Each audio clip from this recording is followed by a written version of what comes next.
प्रियात्मन, आज हम प्रश्न में चर्चा करें। इसके पहले हम आपके अनुभव पे चर्चा करते हैं। और जो आज मैं बताने जा रहा हूँ ये बहुत ही इम्पोर्टेंट है और बहुत गहराई से आप समझेंगे तभी इसे समझ पाएंगे। तो सुनिएगा, अगर समझ में आता तो ठीक है, नहीं तो फिर सुनिएगा और धीरे धीरे ये समझ में आएगा। आप सब ज़्यादातर लोगों का अनुभव और बड़ा अच्छा रहा ये एक है कि जब हम देखते हैं, यानी कि जब हम निर्भाव ध्यान करते हैं, जब हम खोजते हैं, तो खोजने के दौरान हमें कुछ मिलता नहीं, कुछ नहीं रहता है। अब यहाँ दो बातें हैं। जब हम खोज रहे हैं तो खोजने के दौरान कुछ नहीं, यानी कि जो आपका दुख है, जो आपका मन है, जो आपका भाव है, फिर आपकी परेशानियाँ कहाँ गई, आपकी तकलीफ़ कहाँ गई, आपकी पीड़ा कहाँ गई, ये सब कहाँ चली गई, जब ये है ही नहीं है। और मुझे बड़ी खुशी हुई कि काफ़ी लोगों का ये अनुभव रहा कि खोजने के बाद ये है ही नहीं, ये मिलता ही नहीं। तो फिर दुख, पीड़ा और ये परेशानी, इसका क्या हुआ? नहीं है ना। जिसे हम दुख समझते हैं, जिसे हम पीड़ा समझते हैं, वो है ही नहीं है।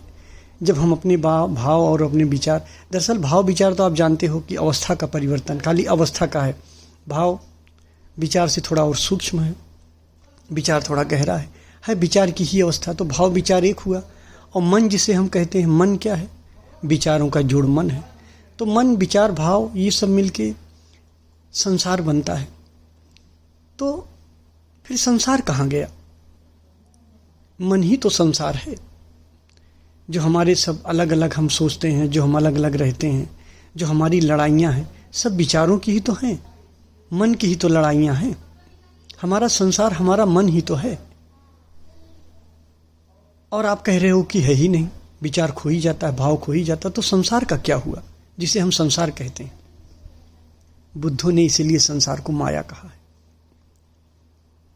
बुद्धों ने कहा है कि संसार होता ही नहीं, संसार माया है, संसार का अस्तित्व ही नहीं। इसी के लिए हम लड़ते रहते हैं। कितनी मजेदार बात है। और मुझे खुशी इस बात का है कि आपका अनुभव है। संसार है ही नहीं, इसीलिए संसार को माया कहते हैं। जो है ही नहीं वो हमें कितना परेशान कर देता है।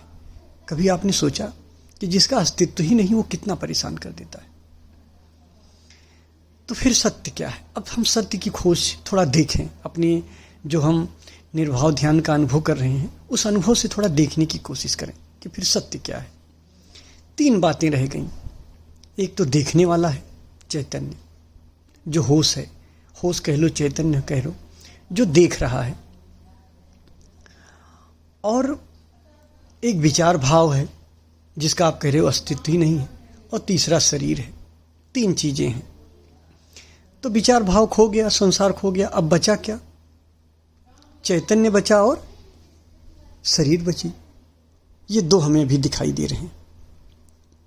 देखो, जब आप विचार को देखते हो या भाव को देखते हो निर्भाव ध्यान में, तो भाव तो खो जाता है, विचार खो जाता है। विचार भाव एक ही है, विचार भाव मन एक ही है, यही अहंकार है। तो विचार भाव तो आपका खो जाता है।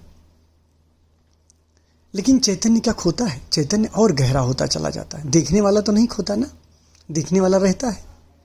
बल्कि देखने वाला जब खो जाता है तो संसार पैदा हो जाता है, मन पैदा हो जाता है। तो अब थोड़ा और गहरे से समझो, सत्य क्या है? विचार भाव खो गया, विचार खो गया, भाव खो गया। अब क्या बचा? देखने वाला बचा। देखने वाला और शरीर, ये 2 बचा यथार्थ रूप से। शरीर का अनुभव हो रहा है और देखने वाले का अनुभव हो रहा है। शरीर का पता चल रहा और देखने वाले का पता चल रहा। अब यहाँ पे 2 देखो। यहाँ पे शरीर भी एक दिन मिट जाएगा, आप जानते हो। लेकिन ये जो देखने वाला, ये चैतन्य है, ये नहीं मिटेगा, यही रहता है। होश की वो अवस्था अगर आप प्राप्त कर लो जहाँ आपके भाव विचार खो जाते हैं और सदा उसी अवस्था में रहो, उसी को मुक्ति कहते हैं। जो आपकी मुक्ति है, जिसे हम मुक्ति कह रहे हैं, जिसे हम चैतन्य कह रहे हैं, उसी अवस्था में रहना। तो अब इसमें सत्य क्या है? शरीर भी असत्य है, जैसे शरीर भी मिट जाएगी, अभी दिख रही है, शरीर मिट जाएगी, और हमारा भाव मिट गया है, हमारा संसार मिट गया है। अब बचा क्या है? चैतन्य। तो ये जो चैतन्य है यही आप हो, ये जो देखने वाला है, जो साक्षी है, यही आप हो। और इसका अनुभव अगर सतत बना रहे, बस बात बन गई। इसकी मौजूदगी इतना बनी रहे कि संसार खो जाए, बस। आपको यही बड़ी निर्भीकता आ जानी चाहिए कि जिस दिन आज आपने बड़ा अनुभव किया कि संसार ही नहीं है, मन विचार भाव इसका अस्तित्व ही नहीं, और मन विचार भाव यही तो हमारी पीड़ाएं हैं, इरिटेशन, दुख, पीड़ा, इसी से तो हम दूसरों से जुड़ते हैं। ये है ही नहीं। अब ये है ही नहीं है तो सिर्फ बचा क्या? चैतन्य बचा। चैतन्य और शरीर बचा, शरीर भी नहीं रहा, चैतन्य ही चैतन्य रहा। तो ये जो चैतन्य है यही आप हो। और ये चैतन्य सबका अलग अलग नहीं है, ये चैतन्य एक है। ये जो होश है, इसको आप देखने वाला कह लो, चैतन्य कह लो, सुरति कह लो, साक्षी कह लो, ये सबका एक है, इसमें अलगाव नहीं है। जब इसकी अनुपस्थिति होती है और विचार पैदा होता है तो विचार के लेवल पे अलगाव हो जाता है, जिसे हम संसार कहते हैं, जिसे माया कहते हैं। ज्ञानियों ने इसीलिए इसको माया कहा। तो इसको सुनना, जो हमारी बातें हैं, फिर और अच्छे से समझ में आएगी। क्योंकि जब आप अनुभव करके ये चीज़ समझोगे तो बड़ा अच्छा होगा, तभी आप सत्य तक पहुंचोगे। आपने ये अनुभव किया, आज बड़ा अच्छा लगा कि भाव है ही नहीं, भाव का अस्तित्व ही नहीं है। अब शरीर और चैतन्य का अस्तित्व दिखा, फिर आप देख रहे हो शरीर भी मिट रहा है, धीरे धीरे ये भी मिट जाएगा। लेकिन ये जो देखने वाला है, आप देखोगे जब ये शरीर मिटेगा, शरीर गिरेगा, तो ये देखने वाला तब भी मौजूद है, ये चैतन्य तब भी मौजूद है। इसकी मौजूदगी सदा है और यही सत्य है। इसी के अनुभव पे सदा टिक जाओ, बस यही मेरी खोज है और यही मेरी चाहत है। इसी अवस्था में आप हो जाओ, इसी कगार पे, इसी के लेवल पे हम सब एक हैं। अब वीरेंद्र जैन जी ने कहा था, अब प्रश्न पे आते हैं। मैं ये समझा हूं कि खोजना ही देखना है। देखिए, जब आप हमारा कोई भी ध्यान करते हो, यहाँ बहुत ध्यान से समझना और बहुत गौर से समझना, तो ध्यान में कभी कोई धारणा लेके ना बैठो। वीरेंद्र जी का ये शब्द एक धारणा बन गया। ये धारणा क्या रहा कि मैं ये समझा कि खोजना ही देखना है, बस यही गड़बड़ी हो गई। ये एक धारणा बन गई। अब इस धारणा में आप क्या हो गया कि आप यहाँ पे निर्विचार ध्यान ले आए। अब वो निर्विचार ध्यान छोड़ दो, विचार ध्यान में आप चले गए। खोजना, आपको खोजना है।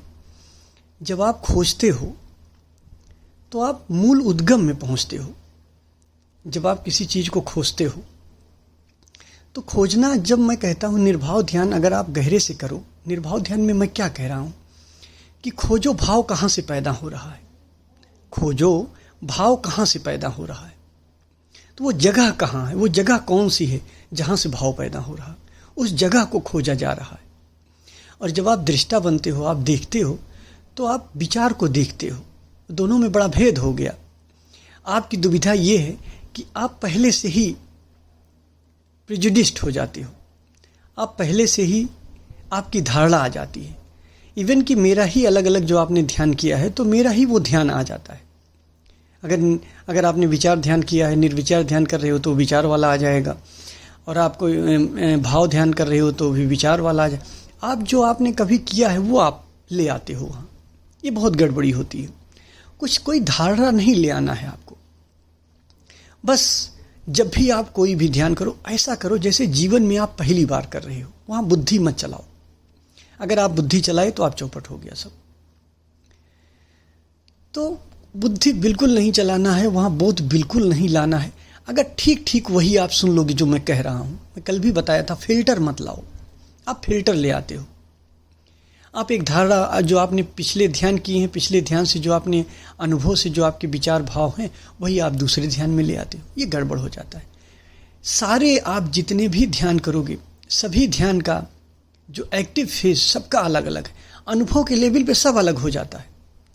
एक्टिव फेज का अनुभव सबका अलग अलग हो जाता है। आप कोई भी ध्यान करो, अगर गहराई से सही तरीके से आप ध्यान करोगे तो एक्टिव फेज के सारे अनुभव अलग होंगे आपको। पैसिव फेज का अनुभव एक होता है। पैसिव फेज कॉमन है। पैसिव फेज में कोई अनुभव अलग नहीं होता है, वो अनुभव एक होते हैं। चैतन्य का, शुद्ध चैतन्य का अनुभव होता है, लेकिन एक्टिव फेज के अनुभव अलग अलग हो जाते हैं। तो कभी भी धारणा मत ले आओ। अब जब आप देखोगे, जैसे आपने कहा कि देखना और खोजना एक ही बात है, जब आप देखते हो तो आप विचारों को देखते हो, तो ये बड़ा सुपरफिशियल हो जाता है। जब आप विचारों को देखते हो तो एक दृष्टा की तरह देखते हो, और ये बड़ा सुपरफिशियल होता है, ये ध्यान अलग हो गया।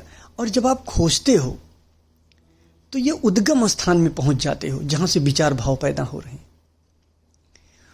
उद्गम स्थान में पहुंचते हो, लेकिन आप देखते हो कि विचार भाव है ही नहीं है। तो जब विचार भाव ही नहीं है तो उद्गम स्थान भी नहीं है, तो ये आपको गहरे ले जाएगा। लेकिन अगर आपके दिमाग में आ गया नहीं, ये वही चीज़ है जो देखने वाला वहाँ मैं देख रहा हूँ, वही यहाँ देखना है, तो मैं वही यहाँ करने लग जाऊँ, तो आप बड़ा सुपरफिशियल देखोगे, फिर आपका होश गहरा नहीं जाएगा। शाब्दिक लेवल पे दोनों एक है। मैंने अनुभवगत की बात करी थी, मैंने कहा था अनुभवगत विचार आप व्यक्त करिए। बुद्धि से तो दोनों एक लगते हैं, साक्षी की बात हो रही है, दृष्टा की बात हो रही है, बात सही है, ये बौद्धिक लेवल से सही है, अनुभवगत लेवल से अलग हो जाता है। तो कभी भी जब आप ध्यान करो तो आप ऐसा समझो जैसे ये ध्यान जीवन में पहली बार कर रहे हो, जो मैं आपको ध्यान कराता हूँ। आप उसमें कोई भी पुरानी याद, कोई भी विचार पुराना मत लाओ, नहीं तो चूक जाओगे। तो शाब्दिक रूप से एक हो सकता है, जैसे हम दर्शन शास्त्र और फिलॉसफी शाब्दिक रूप से एक होता है, लेकिन सही तौर पे देखा जाए तो जमीन आसमान का अंतर होता है। डिक्शनरी में दोनों के एक ही माने मिल जाएंगे, लेकिन दोनों एक नहीं होता है। वैसे दृष्टा की बात अलग हो गई, आप दृष्टा कह रहे हो, वो बात अलग हो गई। लेकिन अगर आप इसको समझते, जो मैं बताया था, तो आप जगह में खोजते। ये देखना जगह है, कौन सी जगह है जहां से भाव पैदा हो रहा है।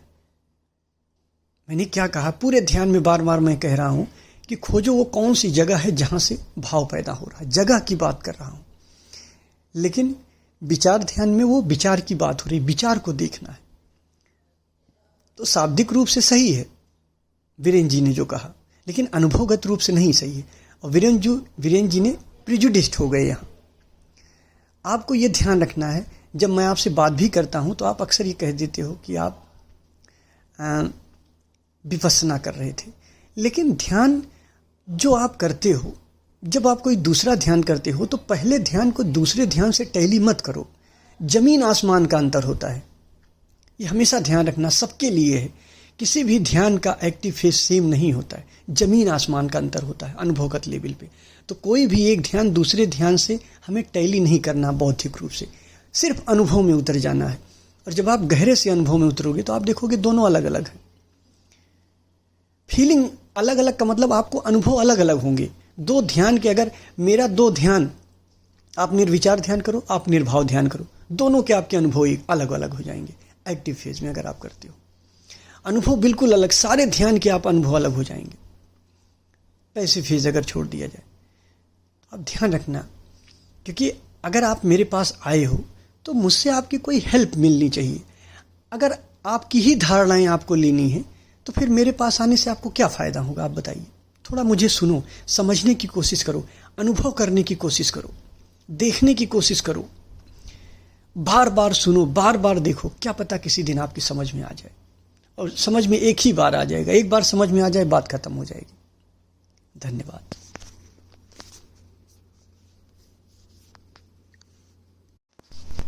प्रिय आत्मन,